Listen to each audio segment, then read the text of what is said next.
toujours vivre le DMTV, Billy le Kamalobana Ebele.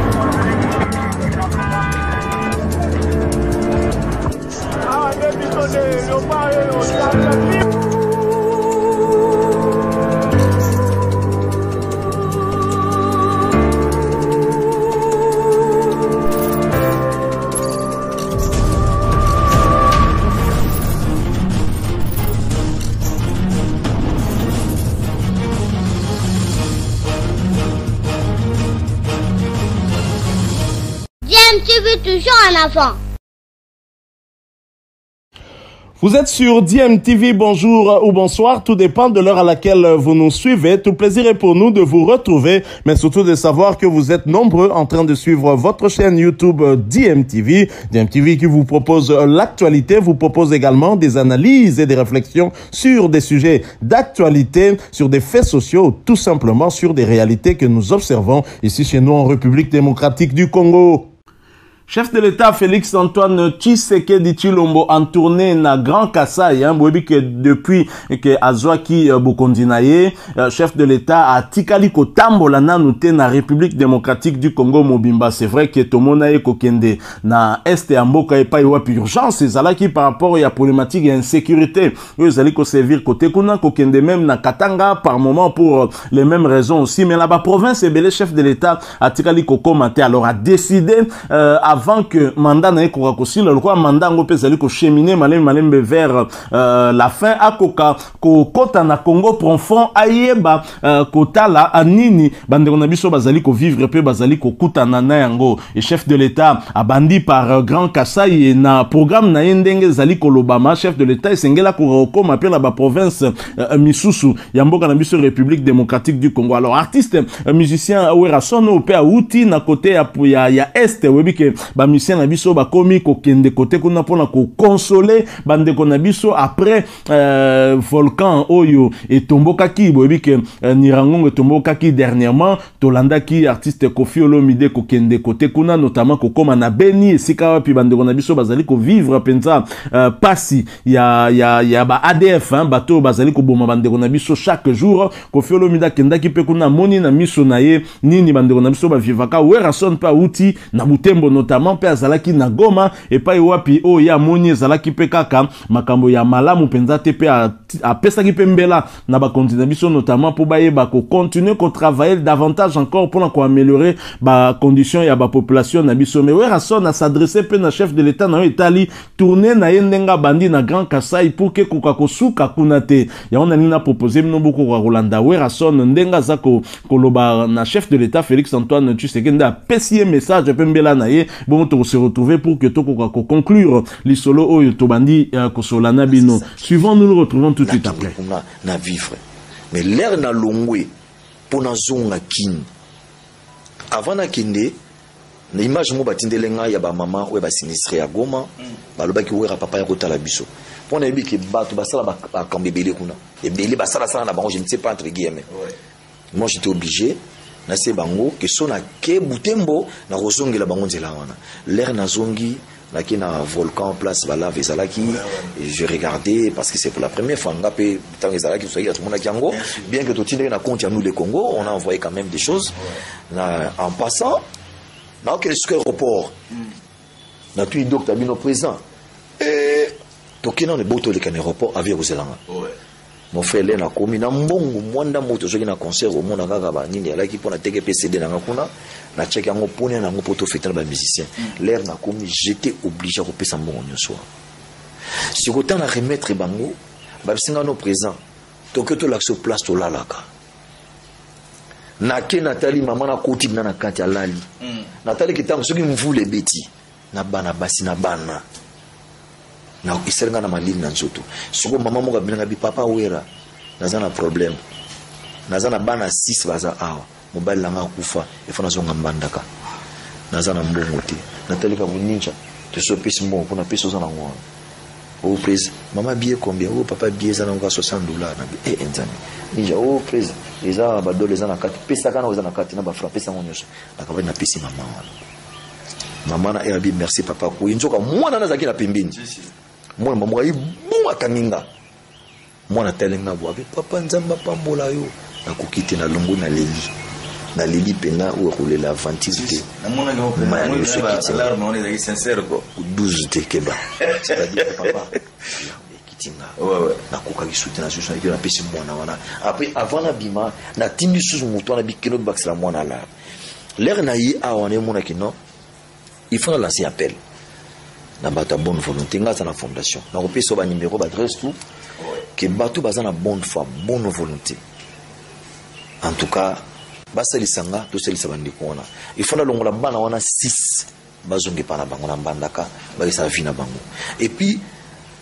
bato oyo bazaka na Goma ona wango ndenge nini ozana mbongo na yo ebele ozana la rebelle mais bato bazo souffrir bazaka pembe na yo à 2 minutes mozo ko salisa bango est-ce que yo mona mutema na mona ngo bien vraiment parce que là mukolo mbongo na mukiliza nzambe yimta pesa bisho mbongo mais to songisela kae nzambe ko songisela mbongo ko mona yete eza bo franda ba dim bo franda tango sala za offrande au selisi bato on comprend et on a le bac un riche dans un pays pauvre et pauvre yo so mono za dans en face à nayo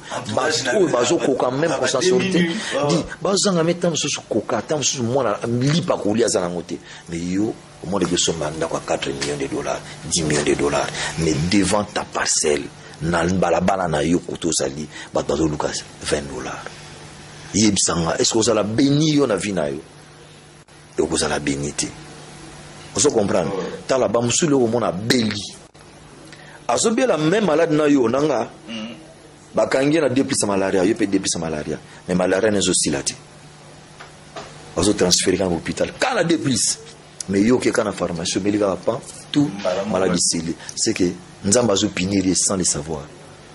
Oh, ils étaient des anticorps, ils étaient de résister. Ils ont puni en Zambie. T'as là-bas, plus souvent dans la vie, beaucoup de choses famille. Nous avons punir bino. Parce qu'il y a un PCU. C'est la bête. En tout cas, Ngema Makanda, Outi Butembo. Bandeko bazela ki pe obeta tamo turu kote Mbushima et chef de l'état zalai kote kuna to le katana bakana ngawana wera pa ya wana esala pe moi bien esala moi ngombi mais on dirait na moni le solango on dirait ça binonyo so collègue ne pas tenir la même question c'est que vous aurez bien connaître mon combien comment je ne sais pas en tout cas ne va le bela na réseaux sociaux c'est là qui pe kuna en fait nazaki na programme ya Butembo s'il faut dire la vérité ce qui programme ya Butembo ala ki teta msangana kinenanga ya wana kosenga kaka na ba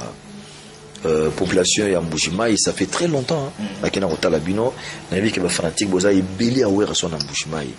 total ka ba changement ba poste ndi to ba changer ba gouverneur je crois gouverneur a sikape na solara ne bio ba na bi ke tsobi ko comme gouverneur ça sera une occasion pour nanga na ko livrer bino un grand concert na stade de place moko bien pour na kosepeli sabino voilà donc na boyi bino te mena ligi bino pe makasi et puis na profiter pe l'occasion ndenge lobiawa ya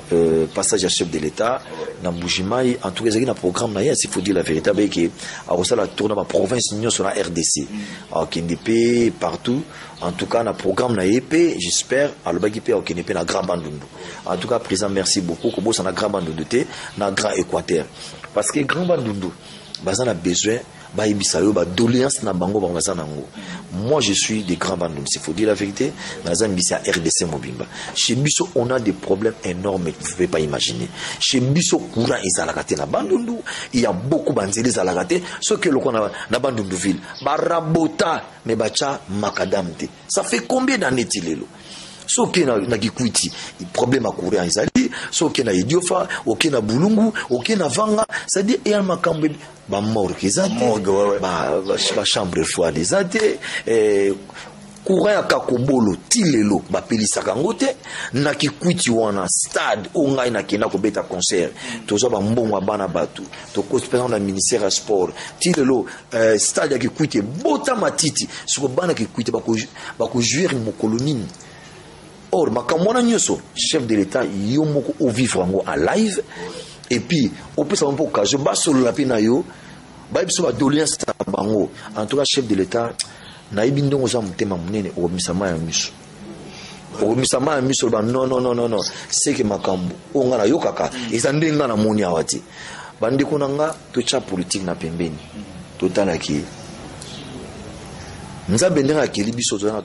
Voilà, boti kolandawana awera son bo kindengeni na leleli Félix Antoine Tshisekedi ke asuka kaka na Grand Kasai te akoka kokende pe na Grand Bandundu pe na Grand Équateur. C'est vrai que ba province ezali ebele pa wapi bazali cause la chef de l'État pour que akende ko vivre ba réalité au bango baza ko vivre. Alors pour nga kutu ezali quand même moi muke regret. Moi j'aurais voulu que démarche au chef de l'État zo sala na Nzombo le soir ya mandat na ye et sengela kinda banda wana au lieu que ya banda par ba voyage ya libanda. Je pense que sengela kinda chef de l'État oyo asala ki kozwa direction ya mboka oyo akoka kobanda par kosala diagnostic moko ya malonga pe ya makasi par rapport ya mboka na biso ba province nyo surtout le lenge zali ko tambola ba difficulté ni nezali ko vivre pour que tango ya zali ko kende ko luka ko solana ba partenaire ya République démocratique du Congo libanda ba partenaires bilatéraux to multilatéraux akoka koyeba nini ye akosenga en priorité par rapport en fonction il y a ba réalité o ya kutani nango na kati ya Congo profond. Malheureusement chef de l'État sala ki bongote peut-être que tous zonga na case de départ parce que imaginez que 3 ans après kozwa bokondi chef de l'État zo que ne se rendre compte na ba difficulté à banzela o ezali na Grand Kasai. Vous imaginez à quelques un peu moins de 2 ans il a fait un mandat na ebo somona que quelque part chef de l'État a sala quand même moins erreur il y a ko kende ko banda na libanda ya mboka okende parce que même attention okende na libanda pour luka ba investisseur pour luka ba mbongo ya ba soutien to ba aide lisungi pour que bako sunga biso mais ozo senga lisungi yango par rapport ya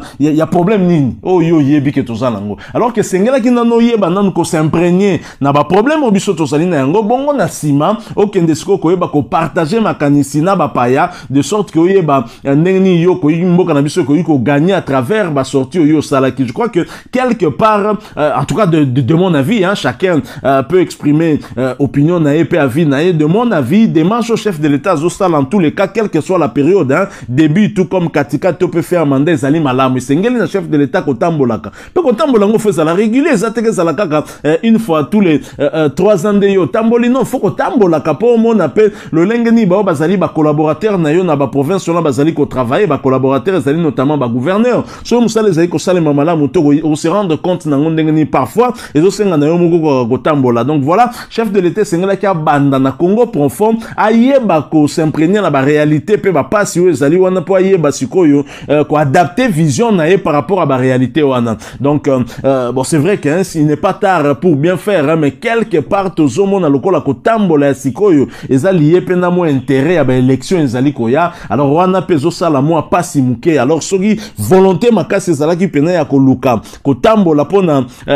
ko yeba ko bongisa ne siko ezali mabe pe ba problème ezali ebele bo se rendre compte au travers cette visite du chef de l'État na Kasai qu'il y a des problèmes na Congo profond et je vous assure tanga okendele susu na Grand Bandundu père okota na Grand Équateur en tout cas mai ya miso atangisa ki na Kasai au chef de l'État kaniti ke mai nyoso et s'épuiser a omona ke mai ko bima lisusu pe ba problème ezali vraiment ebele penza à résoudre na mboka oyo pe ba collaborateur ba ya chef ba peut-être ko aider comment projet-tu les genoux et kozala échec boy kaka po batu moko ba détourner mbongo. Je pense que sengeli ba koka kozala puni sévèrement parce que bango walande bazali ko continuer ko kumba biso na nzela ya kokufa. Je ne veux même pas parler du sous-développement parce qu'on est en plein dedans wana bazo mema biso pena au-delà il y a une situation beaucoup pire que oh ya sous-développement et c'est vraiment triste. Eza batu balingi mboka te balingi chef de l'État pété sengeli akoka ko s'impliquer personnellement pour que justice et banagosala musala na yango bo et longo bani. Donc voilà